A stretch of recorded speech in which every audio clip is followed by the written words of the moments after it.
Wow, they're one of the world's biggest man bands. They formed 23 years ago at Westlife. They're back with a brand new album and tour.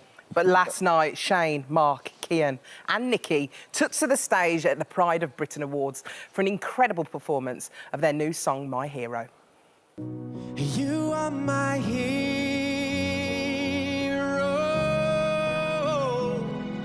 and I want you to know that I feel like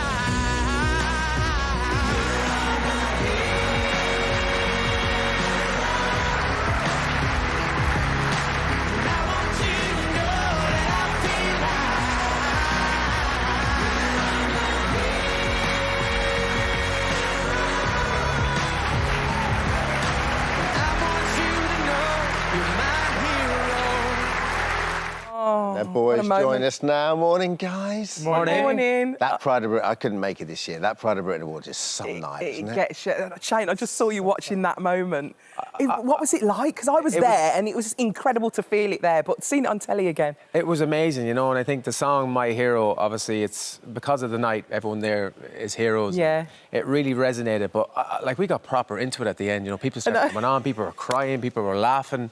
It was amazing. It was really, lovely. it's a really humbling show to be at. You know, you walk away from there and you're kind of going... It's exactly that, isn't it? There's some incredible so wherever people. you turn as well, there's interesting people to talk. You sort of like, you turn around and you go, oh, my God, you're the guy that just rescued his nan from that fire. Yeah. You told me all about it, And it was lovely that they actually became the stars, do you know what I mean? Yeah, that's what I was thinking, you know, by the end of the night, all of the people that are getting the awards are actually the real celebrities. And they're the one, we're kind of starstruck meeting them. At the end, when all the kids ran on the stage, I was like, oh, my God. You know, like, you're the guy that won the award. I know, it was so good. And we would go afterwards, I was like getting all selfies with them all. Yeah. Literally, I think I had one of them on my lap, one of them on my side. It was great. Like, great right, night. we get it, you get it. No, come in. It was a really good night. So, yeah, that song, My Hero, what a beautiful song.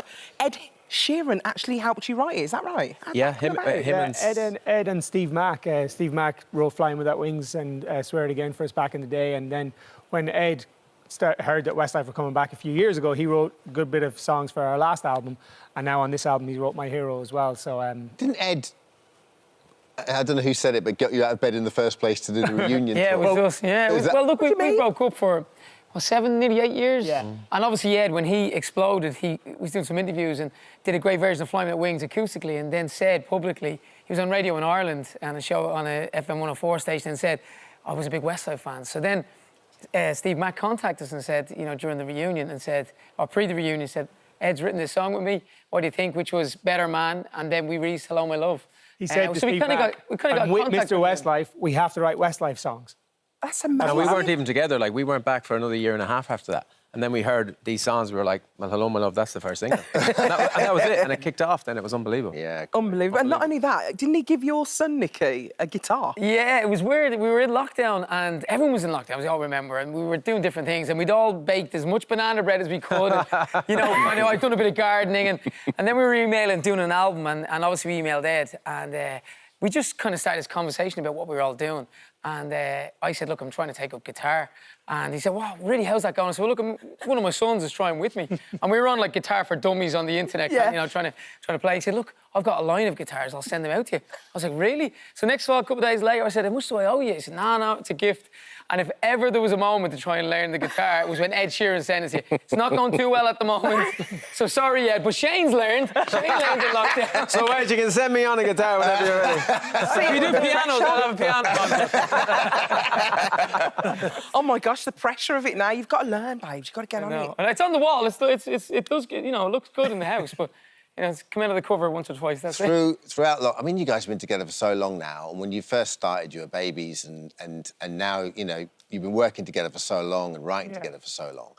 So when lockdown... Because you were in the middle of a tour, about to start a tour... We're about to go into rehearsals, for a tour, and obviously everything kicked off. But I think for us, you know, we don't feel very hard done by... I mean, concerts and the live industry is very important, but of course, it's just the important thing that took over from that was everyone's safety and health. So, you know, we just kind of went home, we were like, look, it's going to happen when it happens. We were obviously sad that the tour didn't happen back then, but at the same time, it felt so natural to just go home and not complain at all about it, because there was just a lot more important stuff going on. But it's nice now, sort of not quite full circle, but it's nice that we're putting a tour back on sale now, because it seems safe to go back out there and do live gigs again. So But it'll be a different tour, I suppose, will it? It'll be the same. Well, it's the one that we were kind of meant to do. I mean, you know, it'll have evolved by the time we do it, because there'll be sort of 2 or 3 years that'll have passed. So there'll be a little bit of new music in there, a new Wild Dreams album.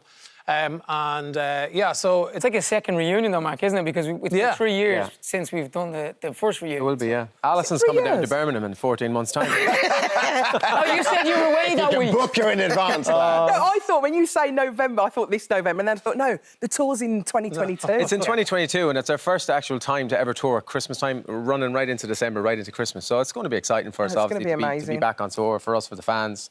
And, yeah, it'll be obviously... Did you write over Zoom? You were all on Zoom and you wrote so many songs, didn't you? Yeah, we did, actually, on this album, which was kind of new for us in a way, because we were kind of away... You know, the one thing, as Mark was saying, we couldn't tour, so the one thing we could do was make new music.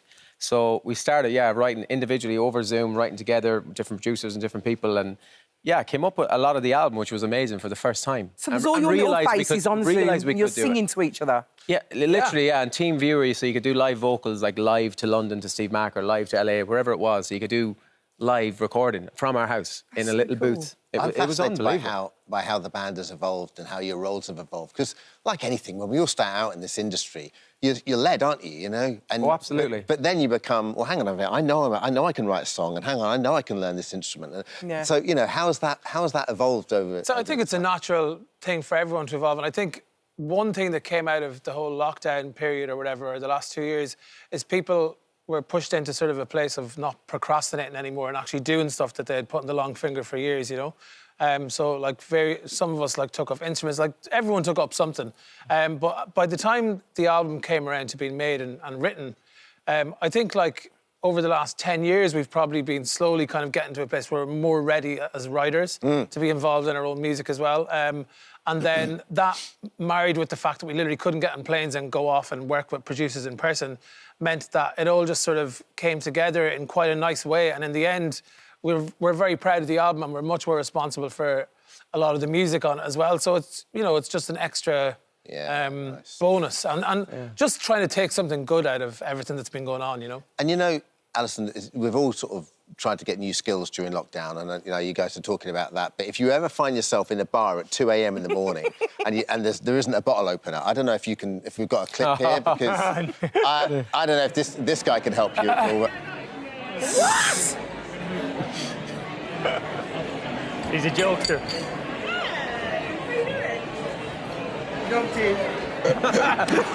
My favourite thing is the reaction from the rest of you. Like, he's at it again. He's never done that before. He's never done that. Nicky-isms nearly every day. That takes years of practice. You have to build up the strength in your left kind of eye socket. The eyebrow has to be really strong. That was at the Pride of Britain Awards, by the way. You guys... During the service. I was expecting an award as well. It didn't happen. Our very own Pride of Britain, Nicky. We're so proud. When we talk about the music, is there any of the old hits, like, remastered or anything like that? Yeah, we did... There is actually, this album, yeah. We did a live gig, our first live gig back for Radio 2 in Belfast, and you know, it was a natural performance, but when we kind of finished the gig, we listened back to some of the songs and we were like, these different versions of them, they're a little more broken down acoustic songs, so we decided to strip 4 of those songs onto the album, just to kind of give the fans some of the old tunes with the new tunes. Oh, I'm so glad. You know, you always want the old tunes, don't you? Yeah. You always want the oldies. So it's a nice little touch to have. Together that set list is tough for you guys now. It is now, yeah, because we were just talking about it there, like you said, they're 23 years together, like, and we're in a great position. We have a lot of great songs and so many memories for a lot of people.